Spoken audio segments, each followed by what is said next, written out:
This is the Out of Time Film Podcast, where your hosts Tom and John discuss everything from blockbuster films to TV and games like there's no tomorrow.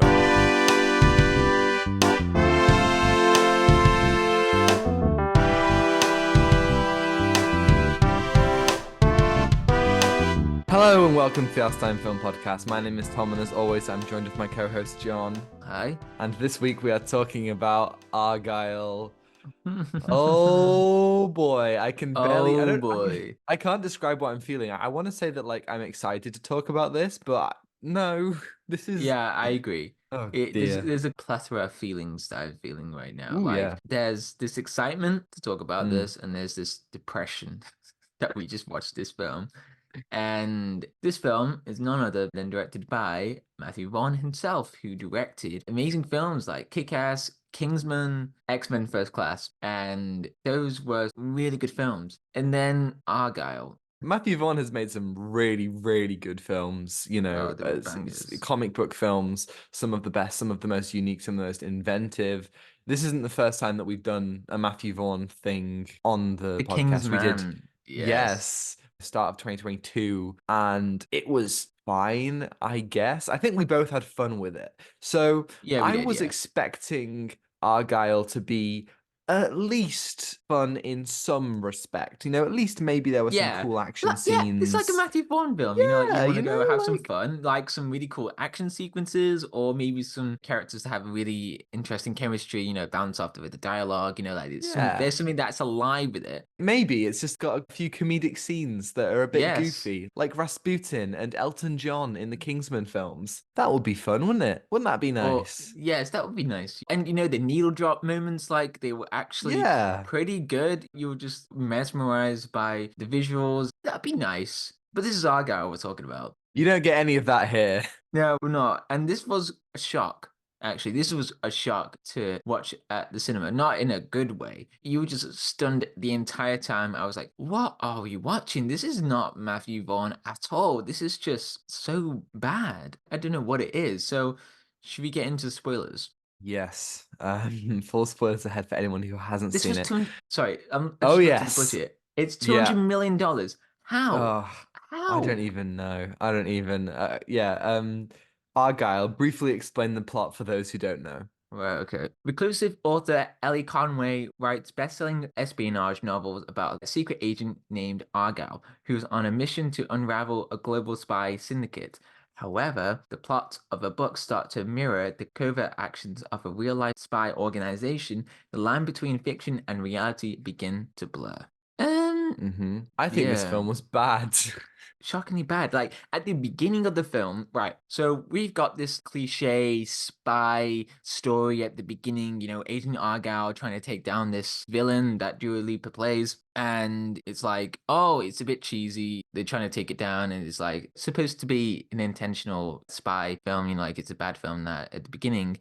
But then the rest of the film just keeps doing that. It's just like a whole skit. It was just all over the place. You just couldn't have connection with the characters, and it was just really bad. Yeah, I agree. The opening scene feels very much like, how at the beginning of every Bond film, you've got your big opening action set piece, and it's always a big deal. And every film, they're like, how can we top ourselves? And I think that more or less you can judge the quality of the Bond film you're about to see based on the opening set piece. And I think that when it came to this film, it started, and as you say, it was a little bit almost intentionally bad.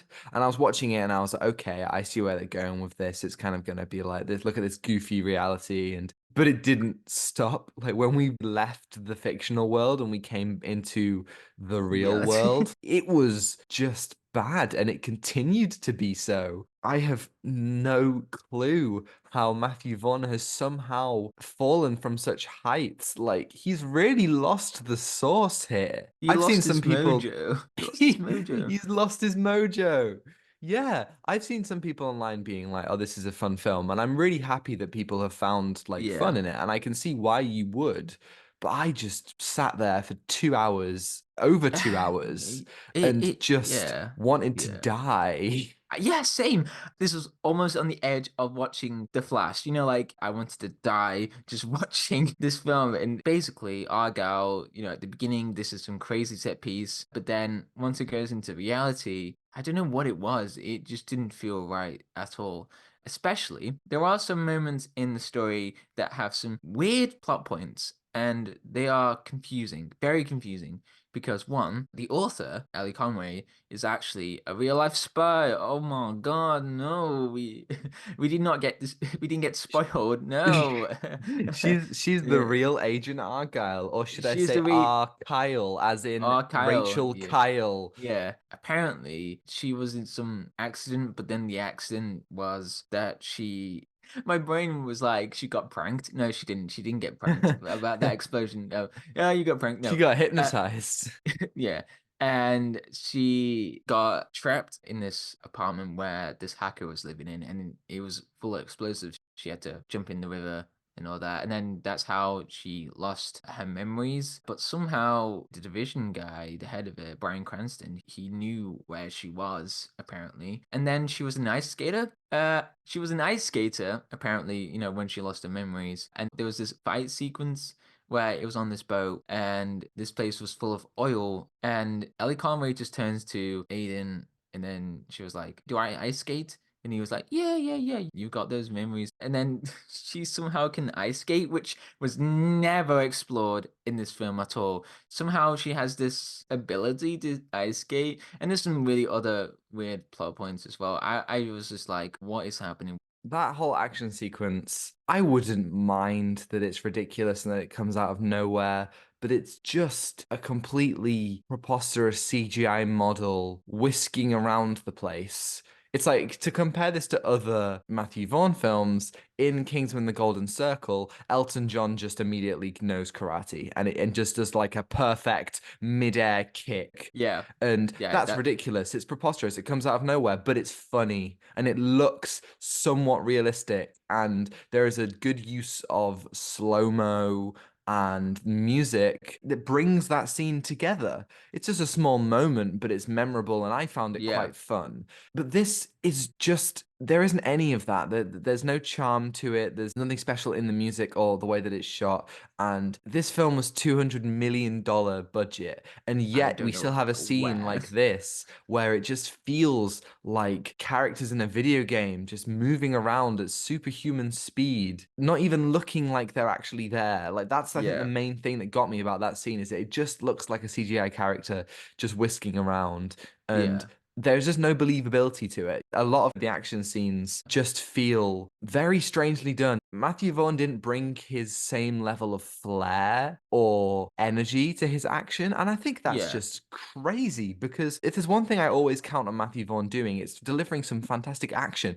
But this film doesn't even have that, and I really cannot tell why. It really is just the most boring. And we have like these action scenes where Aiden, Sam Rockwell's character, is from Ellie's perspective, going between being Aiden and being Agent Argylle, played by Henry Cavill. Uh, It's this weird body swapping thing that is such a great concept. Like, think about the dancing sequence in Last Night in Soho. Every time the two characters, Thomasin McKenzie and Annie Taylor-Joy, would switch, it was beautifully choreographed. It was all done in camera. There were only a few cuts, but even then, it was made to look like one shot. It was impressive. It was technical. This is just really boring and lazy with this generic eye closing thing that makes it look like they're switching between the two.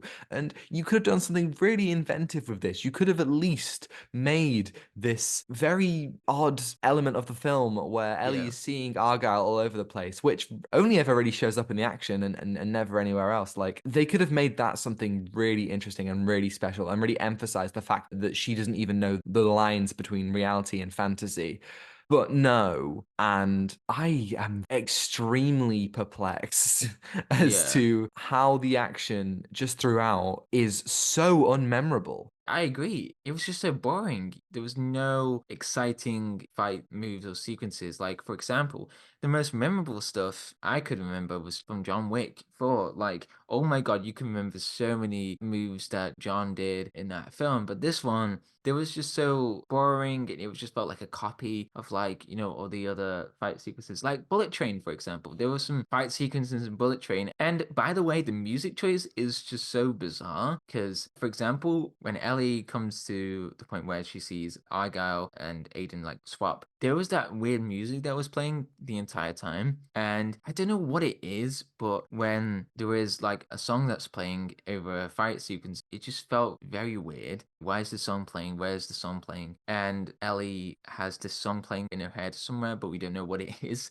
And there's some other weird ones as well that you were just trying to focus. And it was just like, what's the point of music? Why is it there? They'll play the music randomly. And that happened in that last fight where Ellie was fighting Aiden and they were playing, I forgot what the song was they were playing at the end. And it just felt so bizarre. And I just felt really frustrated. And like, okay, why is this playing? I get why we have music sequences that are going to be involved in fight sequences, but what is the point? Why are you making us feel frustrated in such a this is $200 million.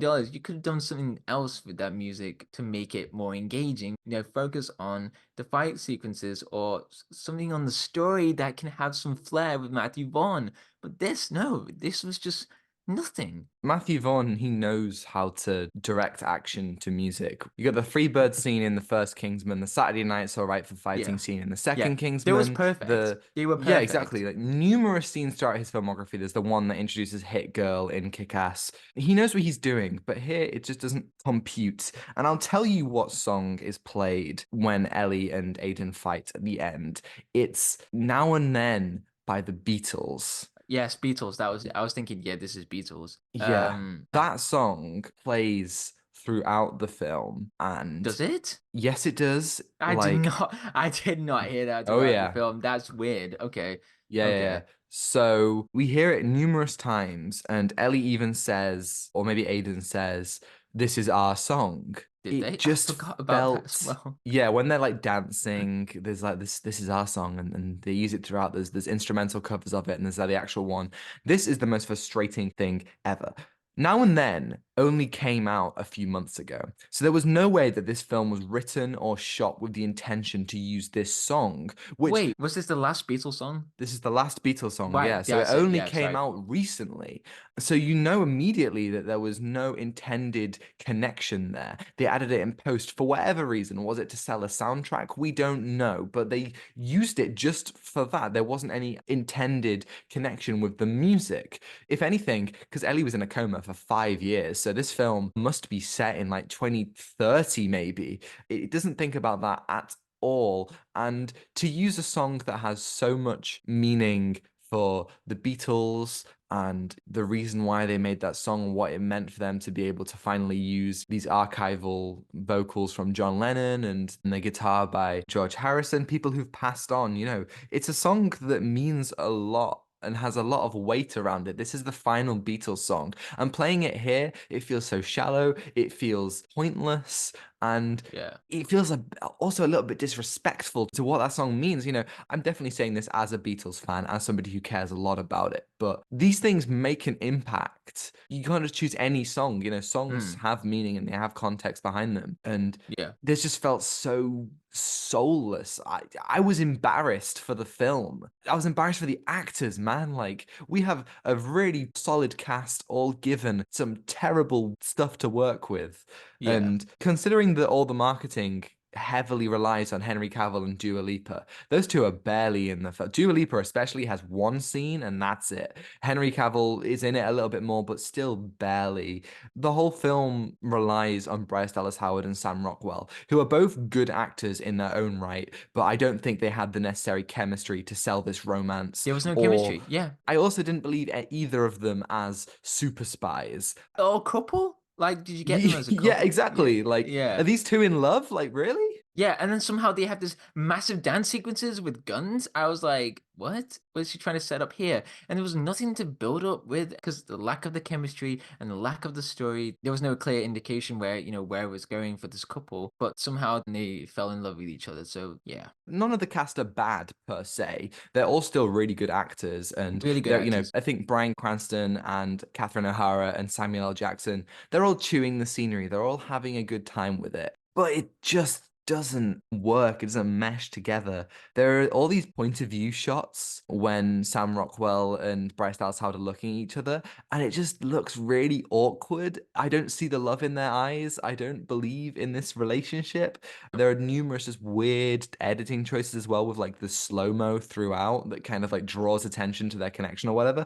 I just don't believe any of this. Like, yes, there were points where the cast managed to wring some emotion, some comedy, some anything, some feeling out of what they were given, but it's very rare. And I was just so, how do you have all the pieces to make a solid film and make something so disastrously bland? They could have done something to make this film better with plot choices or working on some chemistry or just getting some better song choices just to put in the movie. And the other annoying thing was that we do get like a subtle idea that Ellie gets her memories back, but this was in a subtle way. And I wish there was a moment we can get to see her remember, like maybe some memories flood in that have like this established relationship with Aiden and with the other agent as well, who somehow survived, and that really weird plot point as well. You mean like Ariana DeBose's character who Yes, just shows yeah, up I at the mean, end? yeah, yeah. Come on, guys. And Like, ah. yeah, it was just annoying because she died at the beginning. I was like, oh, is she not gonna appear more in the film?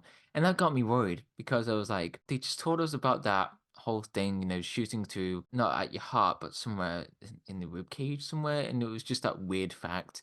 And then they were like, huh, I wonder who gave me that fact. And then Miranda DeBose's character just shows up at the end and just saves Aiden and Ellie, and they were like, hey guys, I've known you for 5 years now. I survived, and it's all of that. And I gave Ellie that fact. So, yay, this such a happy ending. This happy ending is not justified at all. It was just so rushed, and it was just meh. It felt like a spoof of a regular kind of spy ending where it's like, oh my God, it's this person who's come back. It felt like very much like a Scooby-Doo kind of like, oh my God, the monster was really this guy from before. I think that this film immediately could have been better if it had cast new actors, people who are younger, people who are unknown. I think that it really would have benefited from that.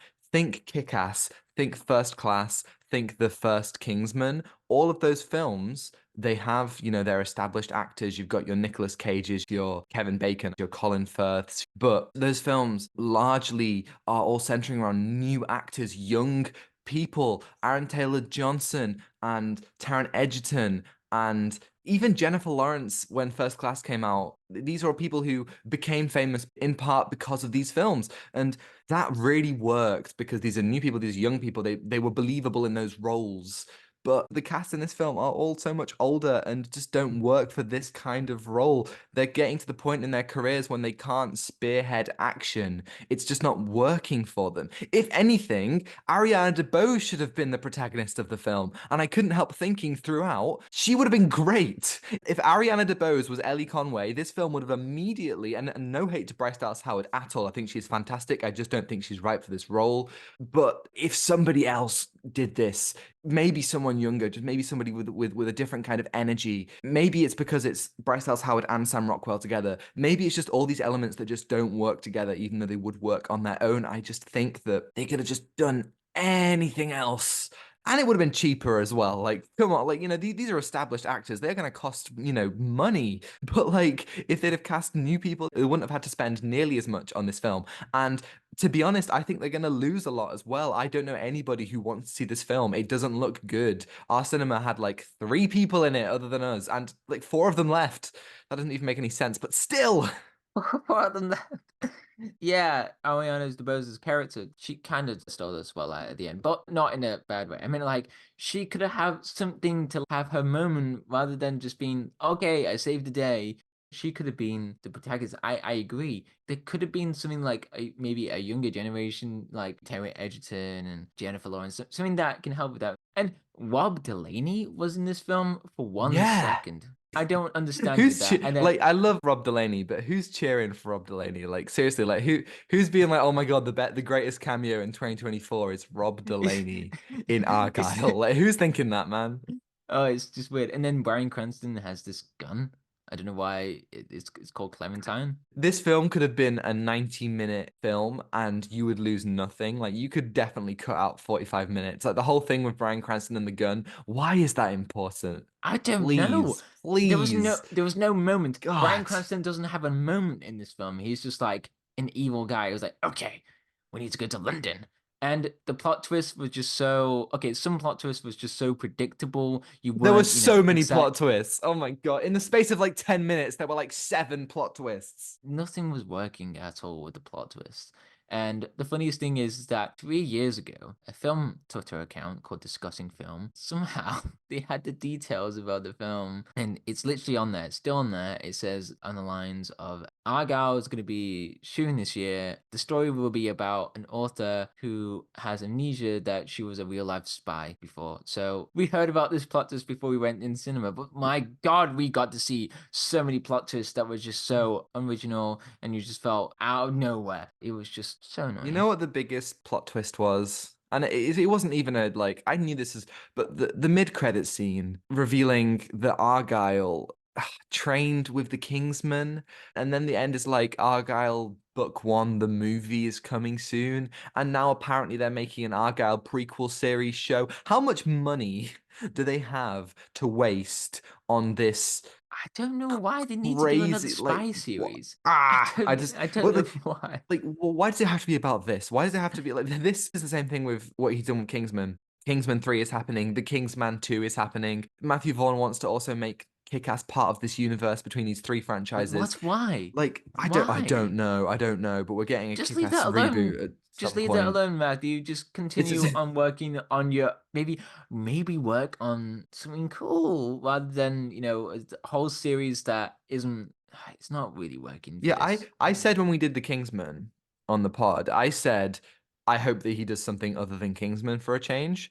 I was Yes. so wrong because this was like just This- horrific. You said earlier that this reminded you of The Flash, and I'm gonna go a step further. I think this was worse No. than The Flash. I think The I Flash had agree. moments that I enjoyed, and for better or worse, The Flash was carried by Sasha Calle, who was great as Supergirl, and Oh, all the scenes that she was in, she really was great. This film doesn't have that. It doesn't have the one role that I was like, oh my God, thank God you're here on screen because you're making it better. It doesn't have Samuel single Jackson was just scenes. laughing. He was just laughing the entire way. Samuel Jackson spent half the time in a room reacting to things, and it's just like that was it. That was it. somehow Secret Invasion isn't the worst thing Samuel L. Jackson has done in the last 2 years. How is that even possible? The I only don't thing that know. redeems this film for me is that sometimes it shows some competence. Like, wow. Like, sometimes I was barely entertained. It's not like Morbius where I wanted to die the whole time. There were times that We I were was just like, making yeah, fun of it, fine. yeah. It's just washing over me. And I could laugh because it was stupid. But it also doesn't cross into the territory of a film that's so bad it's good. It was just there, and I wasn't having a good time. And what are you going to give Argylle out of 10? 1. That's so fair, dude. I'm going to go 2. Thank you, everybody, for listening. If you liked it and you're listening on YouTube, you can like and subscribe if you want to see more. And if you're listening on Spotify, you can follow and give us a 5-star review if you think we're worthy. Next week, we're going to cleanse ourselves of this film because we're doing The Boy and the Heron. Finally, Yay! after all this time, yeah, that brilliant. will surely cleanse our palate. And you can send us an email at oustimefilmpod@gmail.com. Let us know your thoughts on The Boy and the Heron and ask us any questions, and we'll answer it right here on the podcast next week. Cannot wait to talk about that. And yes, you can follow us on Instagram at Out of Time Film Pod to see our incredible thumbnails from Zain Afzal, on Twitter for more thoughts from Tom, and TikTok to see edited clips, which are all also on Instagram Reels and YouTube Shorts. And you can find links to that all in the description below. Thanks to Jones-Meyer for the excellent theme and Ronan Phillips for vocals as always. And I think that's everything. Yeah, Argylle. Every year around this time of the year, we have to have a real stinker to begin Yeah. to begin it with. Yeah. So We're just stuck in this endless loop right now. We just feel like, hey, we're gonna talk about a great film. Oh no, there's a bad film. We're gonna talk about a great film. Oh, there's a bad film. yeah, literally, And because like last week was Poor Things, which is great. This week is Argyle, which is terrible. Next week is The Boy and Heron, which is great. The week after that is Madam Web, which who even knows? who And then the even week after that knows? is we're revisiting June Part 1. And so I think it's brilliant that like every week we We're just are on this just roller doing- coaster. We're just Oh, like God. trying to talk about the best things ever that make us happy, and then we just talk about the films that we're like, why was this made? Why That's was so this? true.